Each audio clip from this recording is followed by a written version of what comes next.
28 जानेवारी 2026 सकाळची वेळ. एक विमान अपघात होतो आणि महाराष्ट्रातल्या राजकारणातली सगळ्यात मोठी बातमी घडते. अपघाताच्या काहीच दिवसानंतर स्पेक्युलेशन्स, कॉन्ट्रोवर्सी थिअरीजना उधाण येतं. पायलट आयत्या वेळी का बदलला? विमानाचा ब्लॅक बॉक्स हा मुद्दामून गायब केला गेला का? हा अपघात आहे की घातपात? या आणि अशा अनेक प्रश्नांना उत्तरे देण्यासाठी महाराष्ट्रासह दिल्लीतल्या यंत्रणा देखील खडबडून जाग्या होतात. पण मुद्दा हा आहे की या अपघाताचं कारण हे अजूनही पडद्यामागेच लपलेलं आहे आणि आज हाच ब्लॅक बॉक्स आपण ओपन करणार आहोत. 28 जानेवारीच्या सकाळी महाराष्ट्राचे उपमुख्यमंत्री अजित पवार यांचं विमान बारामती विमानतळाजवळ कोसळलं. मुंबईहून जिल्हा परिषद निवडणुकांच्या नियोजनासाठी निघालेलं लिअरजेट 45 रनवेच्या अगदी जवळ असताना आगीच्या भक्ष्यस्थानी पडलं. या भीषण अपघातात अजित पवारांसह 2 पायलट आणि 2 कर्मचाऱ्यांचा जागीच मृत्यू झाला. संपूर्ण महाराष्ट्र हादरला. नियतीने असा खेळ मांडला की एका क्षणात सगळं संपलं. अपघातानंतर लगेचच स्थानिक पोलीस, DGCA, AAIB सक्रिय झाले. घटनेच्या पहिल्या दिवशी सांगितलं गेलं की लो व्हिजिबिलिटीमुळे हा अपघात झाला. पण खरा ट्विस्ट तेव्हा आला जेव्हा कळलं की विमानाचा कॉकपिट व्हॉइस रेकॉर्डर सापडलाच नाही. DGCA आणि AAIBच्या तपासात अजून एक धक्कादायक गोष्ट समोर आली आणि ती म्हणजे अजितदादा ज्या लिअरजेट 45 विमानाने प्रवास करत होते त्या विमानात आधीपासूनच तांत्रिक बिघाड होते. मग तरीही ते विमान का उडवलं गेलं हा प्रश्न अख्ख्या महाराष्ट्राला भेडसावतोय. अपघाताच्या अजून काही दिवसानंतर 2 महत्वाच्या गोष्टी सापडल्या: कॉकपिट व्हॉइस रेकॉर्डर आणि फ्लाईट डेटा रेकॉर्डर, ज्याला आपण एकत्रितपणे ब्लॅक बॉक्स म्हणतो. हे केवळ एक उपकरण नाही तर ते शेवटच्या क्षणांचा जिवंत साक्षीदार आहे. पायलटने केलेलं शेवटचं संभाषण, इंजिनची गती, फ्लॅप्सची स्थिती आणि विमानाचा वेग, या प्रत्येक गोष्टीची नोंद यात असते.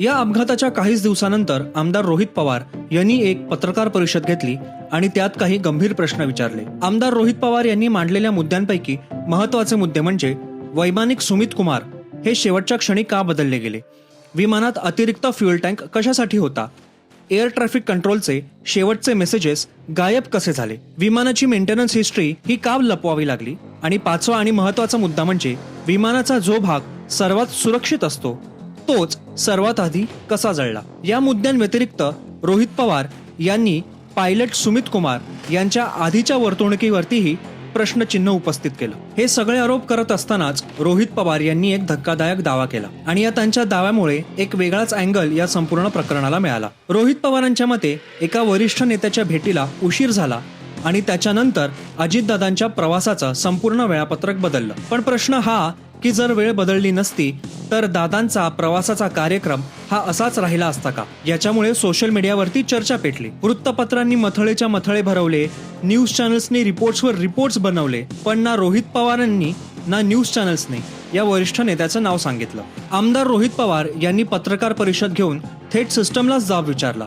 तपास पूर्ण होण्याआधीच DGCAने VSR व्हेंचर्सला क्लीन चिट कशी काय दिली? आणि दुसरा गंभीर आरोप त्यांनी असा केला की VSR व्हेंचर्सच्या फ्लाईट लॉगमध्ये तब्बल 3000 तासांची नोंद गायब आहे. जर हे खरं असेल तर विमानाचा मेंटेनन्स हिस्ट्री ही संशयाच्या भोवऱ्यात येते. हा केवळ योगायोग असू शकतो का, असा सवाल रोहित पवारांनी थेट सिस्टमलाच विचारला. तरी या संपूर्ण प्रकरणाला राजकीय वळण देण्याचं काम संजय राऊतांनी केलं. संजय राऊतांनी थेट आरोप केला की अजितदादांकडे सत्ताधारी पक्षातील काही बड्या नेत्यांच्या भ्रष्टाचाराच्या फाईल्स होत्या. संजय राऊतांच्या मते हे केवळ विमान कोसळणं नव्हतं तर एका मोठ्या राजकीय रहस्याचा शेवट करण्याचा प्रयत्न होता.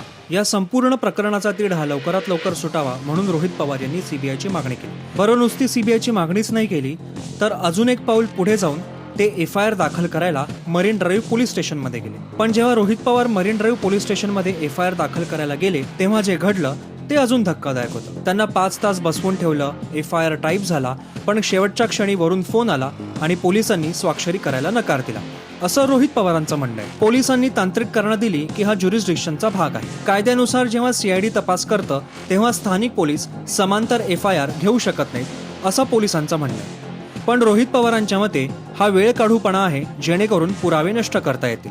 ही सगळी गोष्ट सुरू असतानाच राज ठाकरे यांनी या प्रकरणात उडी मारली आणि त्यांनी म्हटलं की जर महाराष्ट्राच्या एका आमदाराला न्याय मिळत नसेल तर हे राज्य कोणत्या दिशेला चाललंय. या संपूर्ण राजकीय घडामोडी घडत असताना DGCA, AAIB, CID यांचा तपास दुसऱ्या दिशेला सुरूच होता. तपासाचा मोर्चा हा जेव्हा VSR व्हेंचर्सकडे वळला तेव्हा आणखी काही धक्कादायक तपशील हे समोर आले. या कंपनीच्या इतर विमानांमध्येही गंभीर त्रुटी आढळल्या. डीजीसीएने कंपनीचे सर्व विमानं ग्राउंड केली. महाराष्ट्र सीआयडीने घेतलेल्या पत्रकार परिषदेमध्ये अजून काही गोष्टींचा खुलासा केला. आता हा तपास 3 गोष्टींच्या अनुषंगाने पुढे जाणार आहे. 1. यामध्ये काही घातपाताचा प्रकार आहे का? दुसरा, कुठली क्रिमिनल ऍक्टिव्हिटी या अपघातात इन्व्हॉल्ड आहे का? आणि तिसरा, यात काही क्रिमिनल निग्लिजन्स झालाय का? पण प्रश्न तोच उरतो, अजितदादांसारख्या नेत्याला अशा असुरक्षित विमानात बसण्याची परवानगी कोणी दिली? हा निग्लिजन्स होता? हे प्लॅनिंग होतं? का हा निव्वळ एक योगायोग होता? अजित पवारांच्या निधनाला आता 1 महिना झालाय. अपघाताच्या तपासाचं वारं हे झपाट्यानं पुढे चाललंय. विमान तर कोसळलं, पण त्यासोबत यंत्रणांवरचा विश्वासही कोसळत चाललाय का? रोहित पवार आता हायकोर्टात जाणार आहेत. तपास सीबीआय कडे देण्याची मागणी होते. मुंबई हायकोर्टामध्ये देखील या तपासाबद्दल जनहित याचिका दाखल होणार आहे अशी माहिती आहे. महाराष्ट्र विसरणार नाही की एका नेत्याने अशा प्रकारे निरोप घेतला. सत्य समोर येईलच, त्यांच्या फायली आपल्या समोर या उघड होतीलच. पण इथे आपल्याला 2 गोष्टी वेगळ्या कराव्या लागतील. प्रश्न विचारणं हा लोकशाहीचा भाग आहे, पण निष्कर्षांपर्यंत पोहोचणं ही जबाबदारी आहे. कट सिद्ध करायला ठोस पुरावा लागतो, केवळ संशय नाही. लक्षात ठेवा, ब्लॅक बॉक्स हा राजकीय नसतो आणि डेटा हा पक्षपाती नसतो. जर घातपात असेल तर तो तपासातून उघड होईलच, पण जर हा केवळ अपघात असेल तर अफवांना आपल्याला पूर्ण विराम द्यायला हवा. अजित पवारांचा अपघात आहे की घातपात? उत्तर येईल, पण ते इमोशन्समधून नाही तर डेटामधून. ते पुराव्यातून येईल आणि तांत्रिक तपासातून. तोपर्यंत संयम राखणं हेच सर्वात शहाणपणाचं ठरेल. महाराष्ट्र आपल्या या नेत्याच्या जाण्याचं सत्य जाणून घेण्यासाठी आस लावून बसलाय. पण सत्याचा मार्ग हा केवळ अफवांचा नसतो, तो तपासांचा, तपशिलांचा आणि न्यायाचा असतो. तुम्हाला जर हा व्हिडिओ आवडला असेल तर लाईक करा, शेअर करा. या व्हिडिओबद्दल तुम्हाला काय वाटलं ते कमेंटमध्ये नक्की सांगा. आणि हो, चॅनल नक्की सबस्क्राईब करा. पुन्हा भेटू एका नव्या व्हिडिओमध्ये एका नव्या विषयासह. तोपर्यंत बाय बाय.